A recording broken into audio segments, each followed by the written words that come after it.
everyone, it's me, Eusebia Nicole Quiñones, ang nagbabalik. So ngayon, na-boring lang ako and wala akong magawa. So gusto kong i-try bumalik sa vlogging.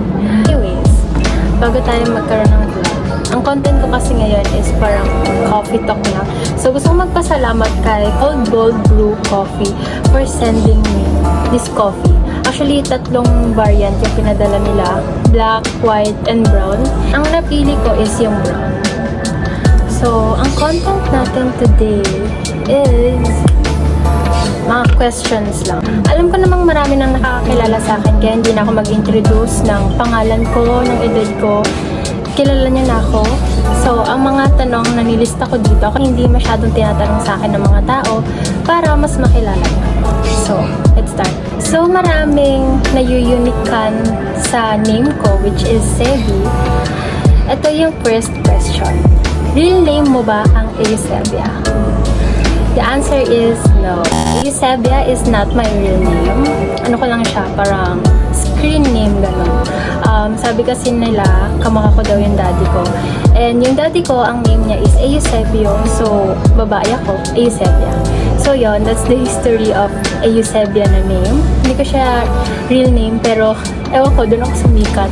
And unique siya, kaya ginagamit ko siya sa mga social media accounts ko. Second question, if hindi ka naging cyclist, anong sports mo ngayon?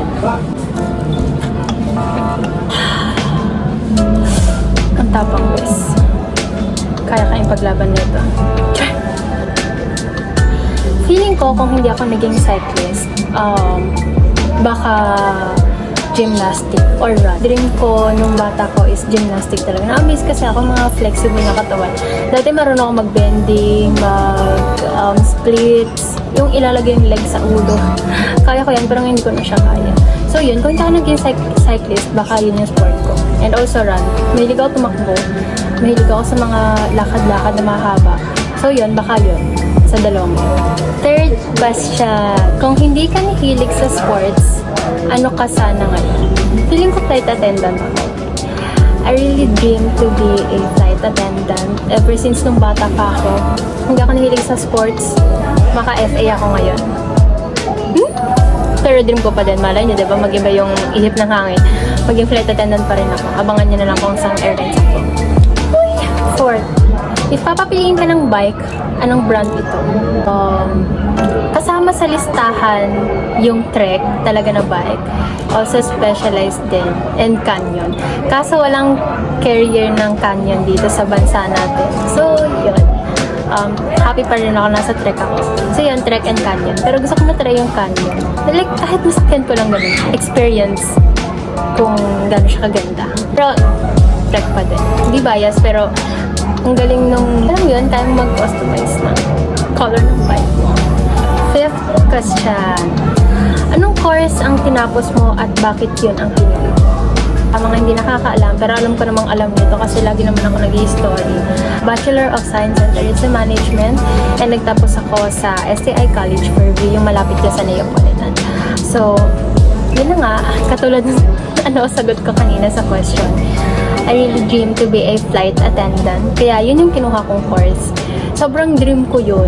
Pero nahilig ako sa sports. And ngayon na nahilig ako sa sports na to, which is cycling. Sobrang hirap na i-give up kasi lalo na ngayon, national team ako. Ang saya rin kasi mag-represent ng sarili mong country.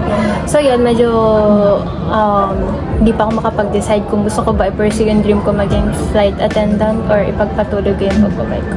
Pero anyways, in God's perfect time, malay nyo, ibahin niya yung landas ng life ko. Abangan na lang natin. Si Lord bahala. So far, yun lang muna yung vlog today. If you have any thoughts or any suggestion na maging content ko sa next vlog or video ko, just comment down below. And again, thank you for watching. Thank you sa mga bumalik manood sa akin. And sana sipagin mo ako sa mga susunod. And yes, gusto ko din magpasalamat kay Puro Papel & Co. for sending sample stickers of mine. Ito yung logo ko, dalawang variant din yung pinadala nila. Isang matte and isang glossy. So, kapag nakita niyo, kung lumapit na kayo sa akin, bibigyan ko kayo. So, yun.